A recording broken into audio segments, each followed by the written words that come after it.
Assalamualaikum warahmatullahi wabarakatuh. Perkenalkan, saya Dinda Agda Amelia dengan NIM 046 dari Pendidikan Teknologi Informasi. Di sini, saya akan membawakan sebuah presentasi dengan materi standarisasi jaringan komputer. Nah, untuk perkenalan lebih awal, apa sih standarisasi jaringan komputer itu?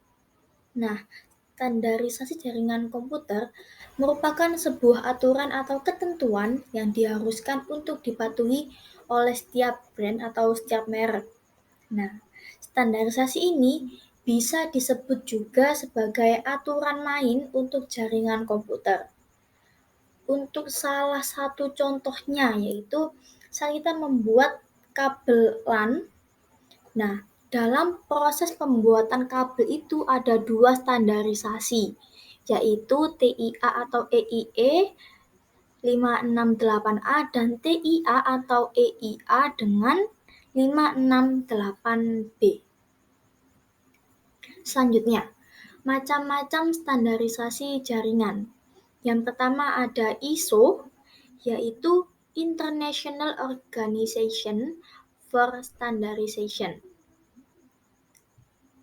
yaitu sebuah organisasi internasional yang bertugas untuk menetapkan standar atau ketentuan yang berada di bidang industrial dan komersial di seluruh dunia.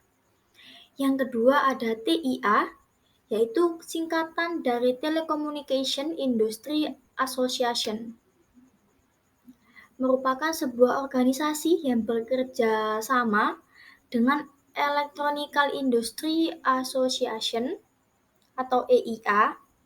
Nah, mereka ini bekerja sama di bidang industri pekabelan. Ya, TIA ini dikenal bagus untuk mengembangkan standarisasi pemasangan kabel menggunakan desain dan instalasi pemasangan kabel yang tersusun dengan rapi.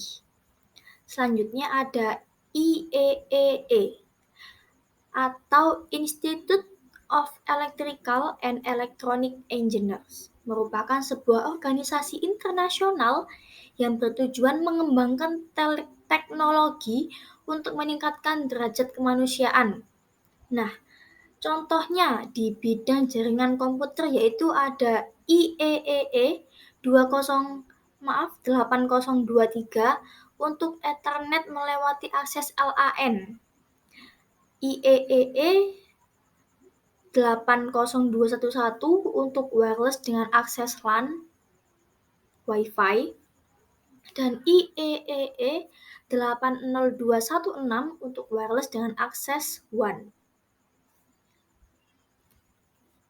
Lanjut ada ITU, yaitu International Communication Union.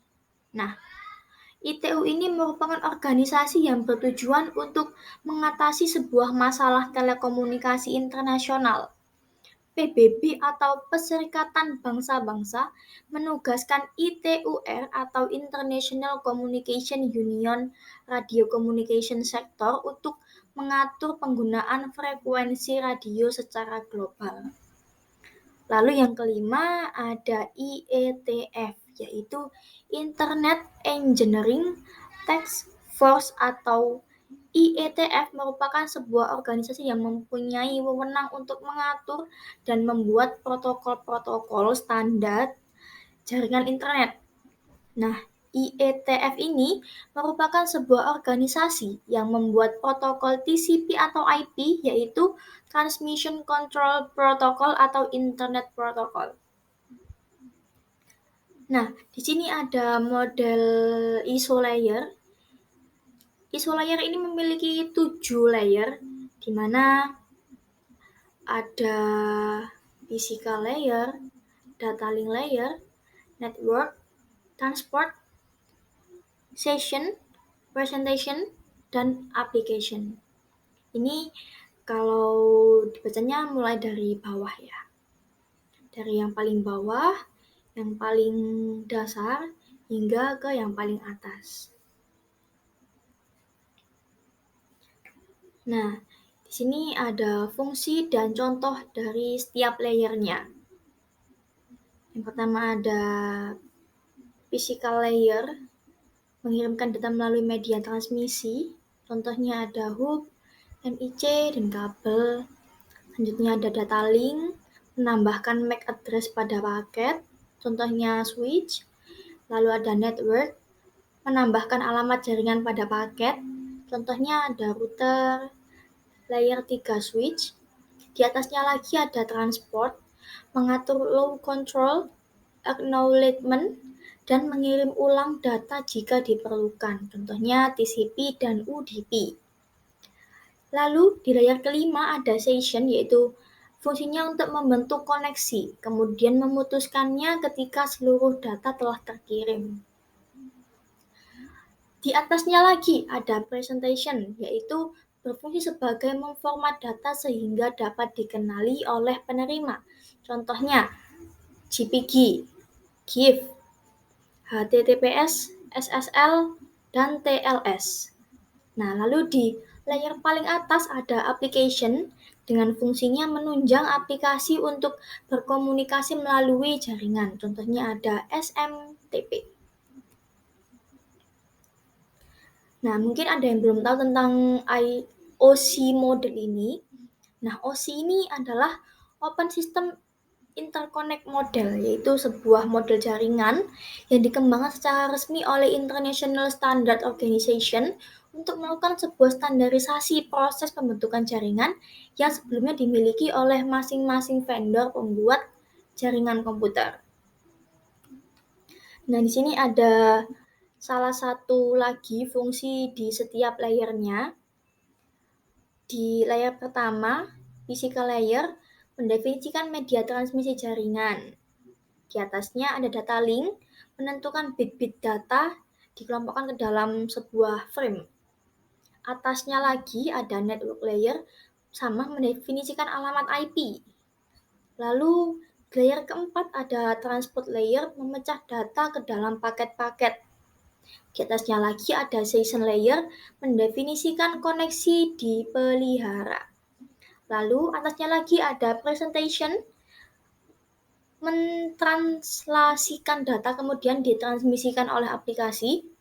Dan di layer atas ada application layer yang fungsinya yaitu antarmuka aplikasi, mengatur aplikasi agar dapat mengakses jaringan. Nah, selanjutnya ada TCP atau IP, yaitu standar komunikasi data yang digunakan oleh komunitas internet dalam proses tukar-menukar data dari satu komputer ke komputer lain di dalam jaringan internet.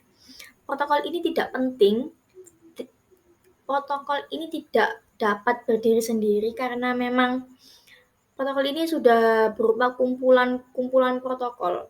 Protokol ini juga merupakan protokol yang paling banyak digunakan untuk saat ini.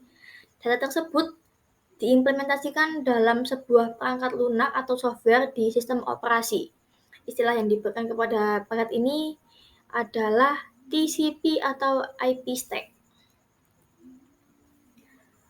Nah, cara kerja TCP atau IP yang pertama, datagram dibagi dalam bagian kecil, kemudian pada lapisan TCP dapat dibungkus.